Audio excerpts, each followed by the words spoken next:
નમસ્કાર મિત્રો, સ્વાગત છે તમારું અમારી યુટ્યુબ ચેનલમાં। આજની વિડીયોમાં ખાસ વાત કરીશું કે અત્યારે જ્યારે દિવાળીનું પર્વ ચાલી રહ્યું છે ત્યારે સૌને હેપી દિવાળી। પરંતુ મિત્રો, હેપી દિવાળી ખરેખર સાચા અર્થમાં ગુજરાત માટે તો નથી જ। કદાચ તમને થતું હશે કે નવા વર્ષમાં આવી રીતે કેમ બોલવામાં આવે છે। મિત્રો, ગુજરાતમાં વિકાસ નહીં પરંતુ વિનાશ થઈ રહ્યો છે।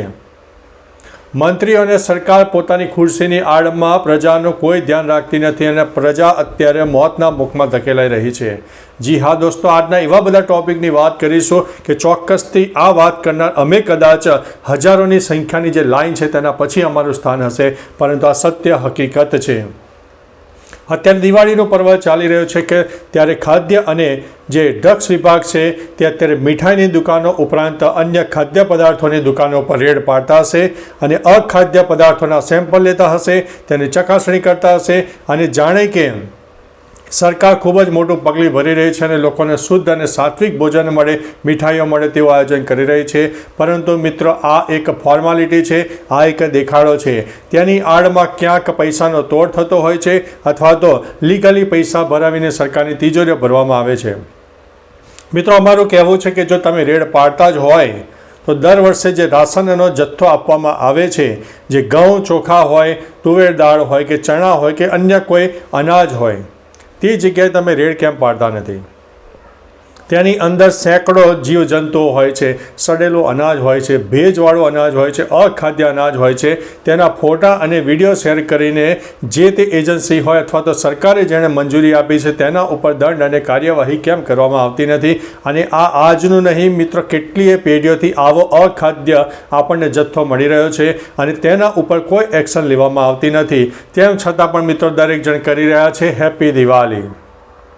બીજી વાત કરીએ તો મિત્રો, ગુજરાતમાં એટલે કે દારૂ બંધી ગુજરાતમાં જોવા મળી છે, ત્યારે ગાંધીના ગુજરાતમાં ખુલ્લેઆમ દારૂ મળી રહ્યો છે।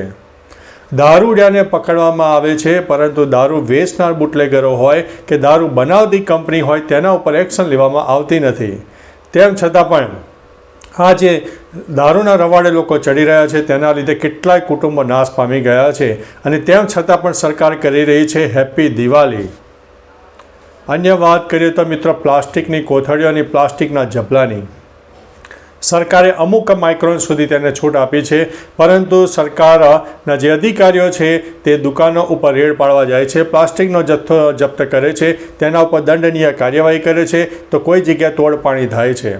પરંતુ મિત્રો, ઝબલા બનાવતી કે એવી જે કહી શકાય કે અમુક માઇક્રોન જે લીગલી નથી તે માઇક્રોનવાળા ઝબલા બનાવતી અથવા તો પ્લાસ્ટિક બનાવતી કંપનીઓ ઉપર કોઈ દરોડા પાડવામાં આવતા નથી અને તેના ઉપર કોઈ એક્શન લેવામાં આવતી નથી।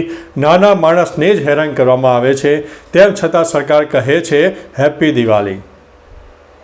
હવે વાત કરીએ તો અવાજના પ્રદૂષણની।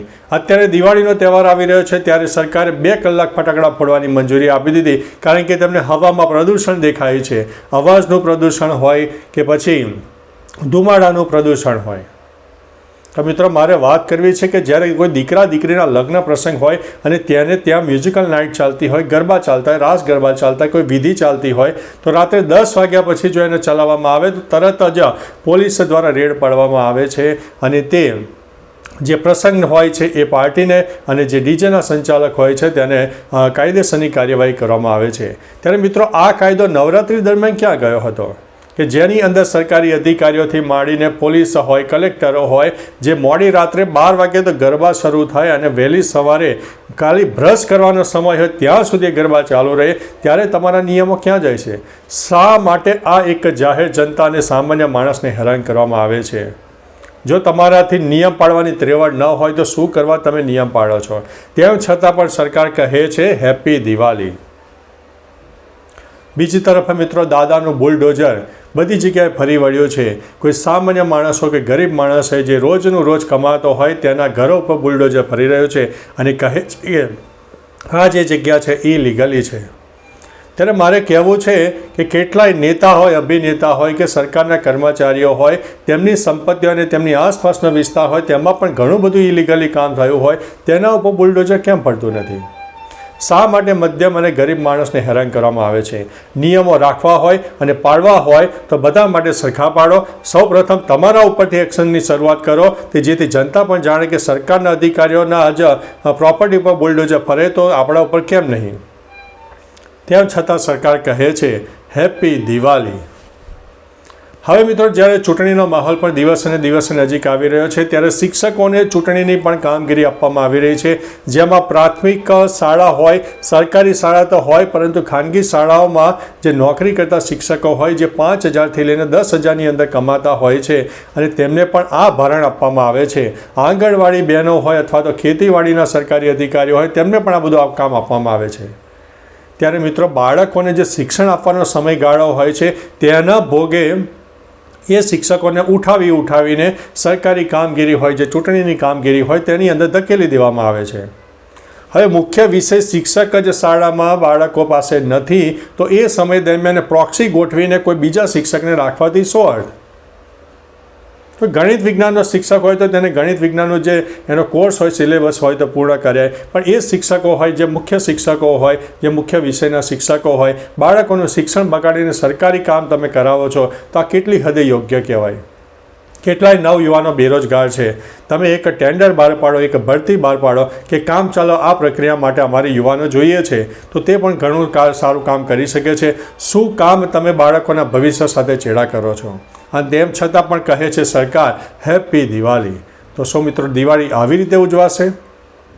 કદાચ આ વાત કરનાર અને લેક્ચર આપનાર અમારું જે સ્થાન હશે હજારોની સંખ્યા પછી હશે, પરંતુ ચોક્કસથી મિત્રો ગુજરાતમાં વિકાસ નહીં પરંતુ આ વિનાશ અને વિનાશ જ થઈ રહ્યો છે.